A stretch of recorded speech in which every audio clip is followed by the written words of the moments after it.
Halo rekan-rekan sekalian, mari kita bicara tentang public speaking.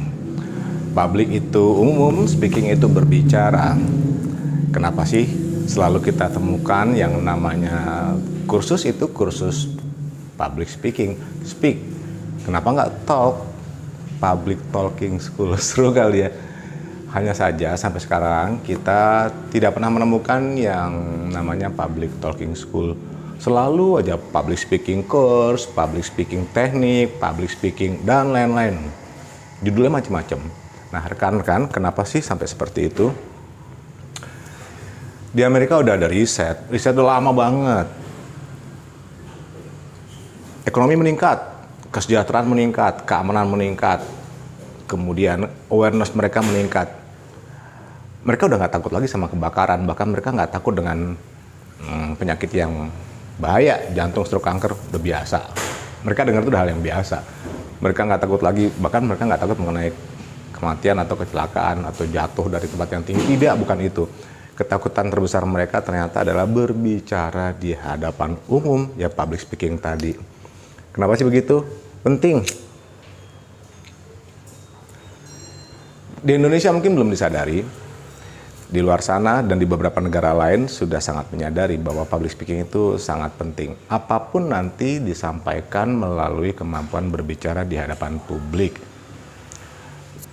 Sekarang kita lihat podcaster di mana-mana, YouTuber di mana-mana, yaitu adalah bagian dari cara berkomunikasi di depan umum.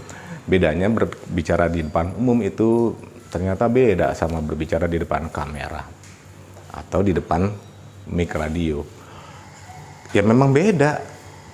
Itu sebabnya sampai saat ini masih menjadi ketakutan terbesar di Amerika, yaitu mereka nggak takut miskin karena mereka udah tahu negara mereka stabil. Tetap public speaking adalah suatu hal yang menurut mereka peringkatnya tinggi. Apa yang terjadi kalau produk tidak disampaikan melalui kemampuan public speaking yang baik? Apa yang terjadi kalau ide, saran tidak disampaikan melalui kemampuan public speaking yang baik? Yuk, seperti apa?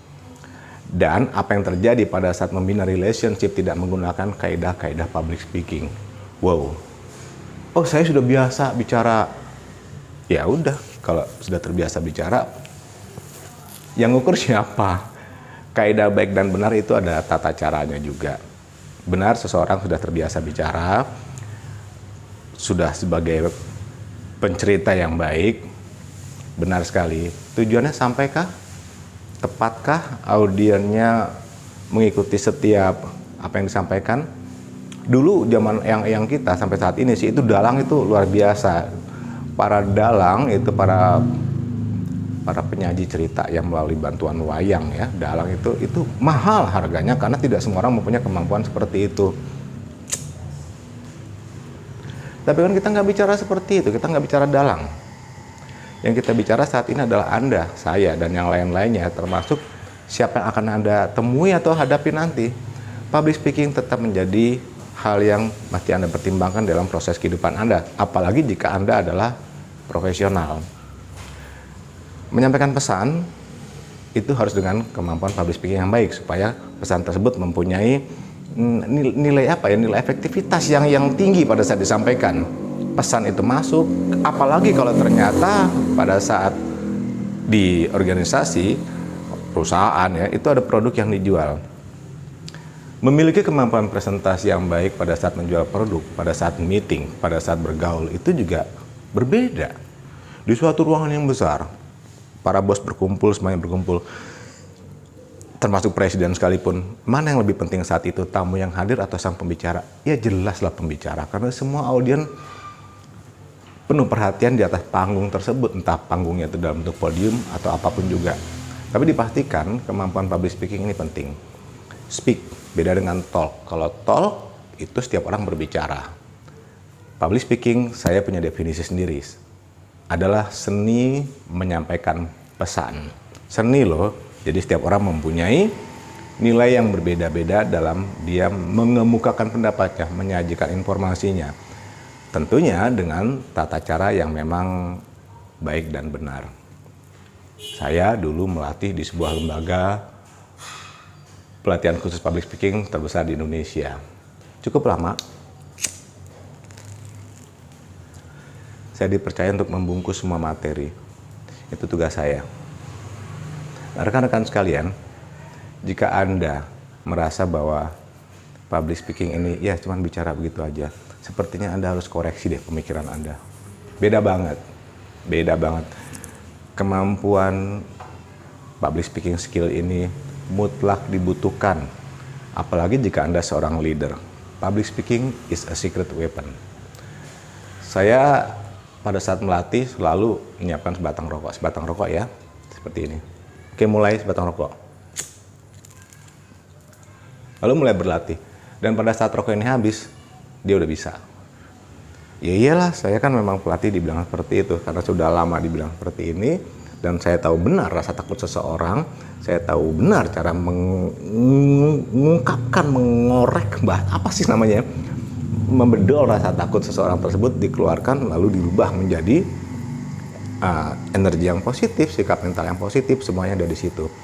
Saya melakukan ini karena saya kebetulan memiliki 2 background yang berbeda di bidang baiklah. 2 sertifikasi saya CHT dan CH dan CHT. Sampai belibet gara-gara udah lama benar nggak dipakai. Kenapa seperti itu? Karena memang tidak saya pergunakan secara umum. Bahkan pada saat saya melatih pun saya menggunakan waking hypno, dan sejauh ini hasilnya permanen. Nah, rekan-rekan sekalian, public speaking ini sangat penting karena di dalam public speaking itu ada terkait sikap mental. Belum lagi materi yang mesti disampaikan, harus dia kuasai. Dia pun harus menguasai emosi dia sendiri, sikap mental tadi. Dia pun harus menguasai panggung. Ya, panggung kecil, bagaimana cara bersosialisasi dengan panggung tersebut. Dengan panggung loh. Panggung besar, kalau bersosialisasi terlalu diem aja, ya Anda bagaikan tiang bendera di situ. Kalau kecil terlalu banyak bergerak, Anda kayak di akuarium. Akuarium ikan yang kecil. Jadi gimana dong? Ya memang harus berlatih. Yang saya informasikan di awal adalah bagaimana ternyata public speaking itu adalah senjata rahasia Anda. Anda siapa? Kalau Anda memang dalam keseharian Anda tidak perlu menyampaikan sesuatu pesan, ya Anda nggak usah belajar. Nggak perlu berlatih public speaking. Bahkan ternyata seorang ibu-ibu pun perlu berlatih public speaking karena dia diminta untuk menyampaikan sesuatu pesan, entah di rapat, entah di pertemuan, atau di keluarganya sendiri. Rapat bisa rapat sosial, dia mewakili. Ilmu public speaking ini penting karena melalui kemampuan berbicara dia menyajikan pesan supaya orang lain mendengar pesan itu. Tapi kan gue pinter pun kalau tidak punya kemampuan public speaking yang baik, dia akan terjebak di teknikal, bahasa teknis, terus tahu-tahu pada saat dia menengok ke belakang, kalau udah bicara terlalu teknis, yang denger udah tinggal separuh. Malah separuh pun pada saat ditanya lagi, ngerti nggak? Iya, kita nggak tahu. Hanya saja ini saya informasikan public speaking ini penting. Buat pelajar SMA, dia sudah mulai berlatih untuk organisasi, bisa di OSIS, bisa dimanapun juga, di Karang Taruna. Bagi adik-adik remaja, college student, dia sudah mulai harus menyajikan materinya di hadapan dosennya, sampai nanti ujian dan seterusnya. Dia pun harus aktif di senat. Percaya deh, setiap yang hadir di depan, di atas panggung, itu kelihatan beda banget sama yang lainnya yang mendengarkan. Yang jadi pusat perhatian, ya dia itu.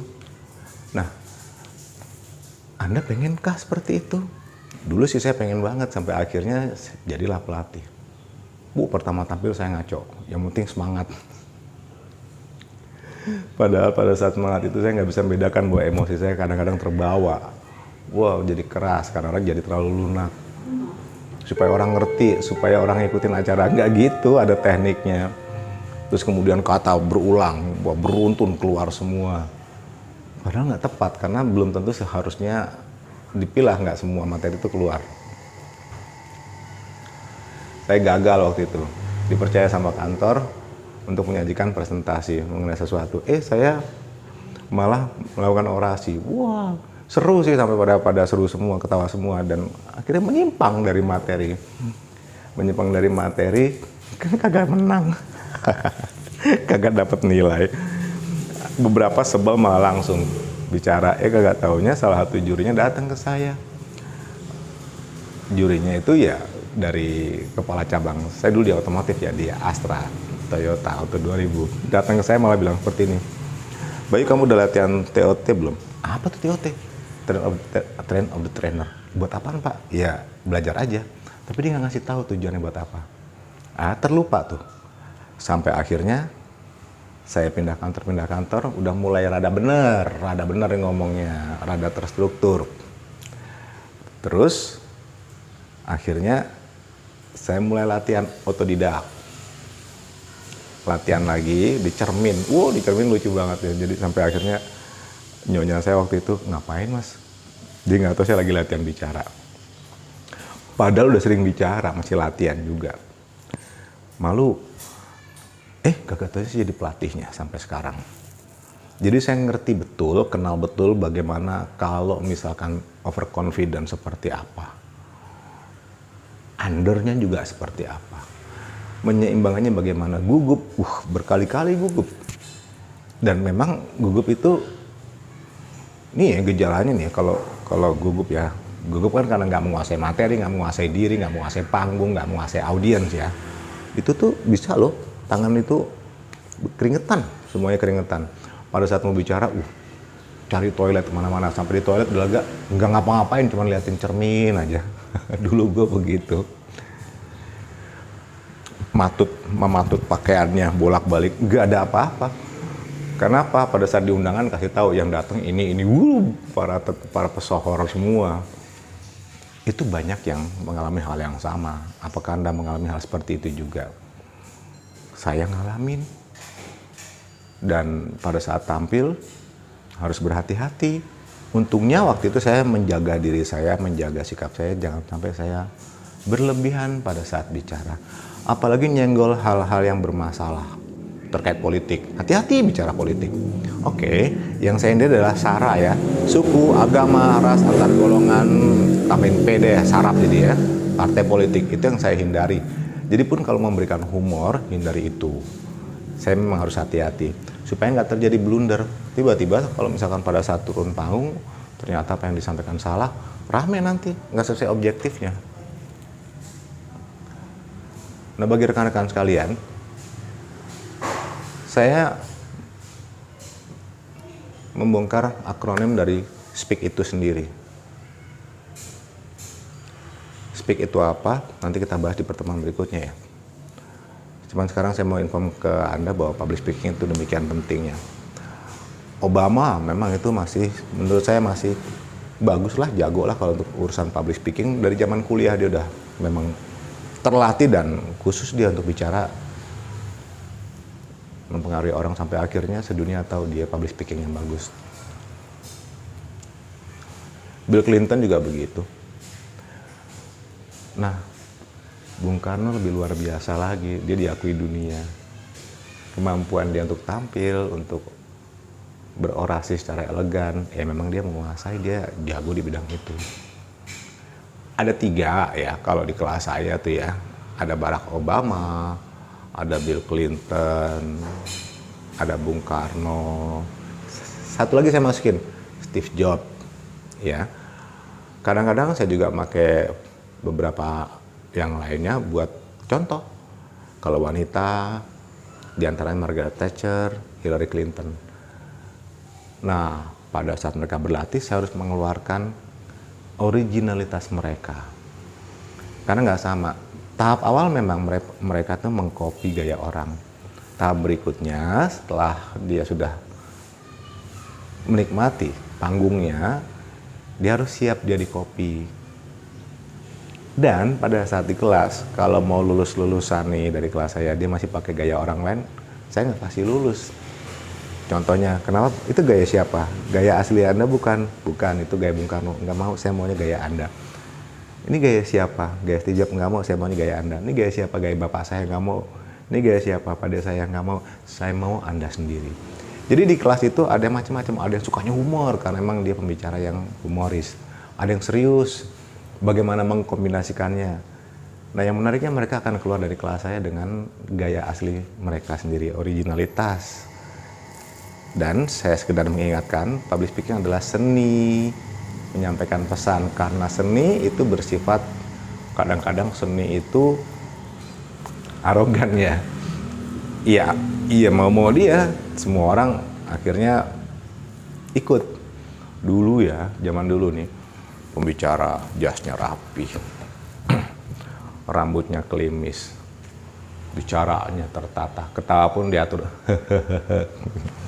biar kelihatan wibawa. Tiba-tiba nongol pembicara di depan TV, begini nih. Anda tahu nggak? Ya itu, empat mata.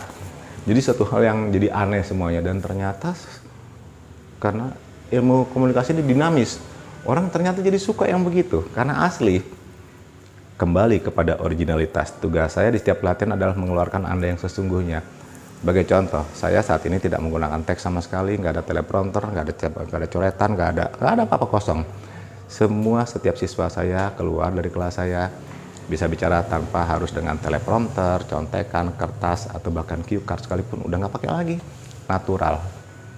Baiklah, objektifnya ada di situ, how to-nya bagaimana, ternyata how to-nya akan kita bahas nanti. Ini ada pengantar dulu ya. Baik rekan-rekan sekalian, kalau Anda mau nanya sesuatu, tanya aja, tulis di kolom. Bagaimana melatihnya?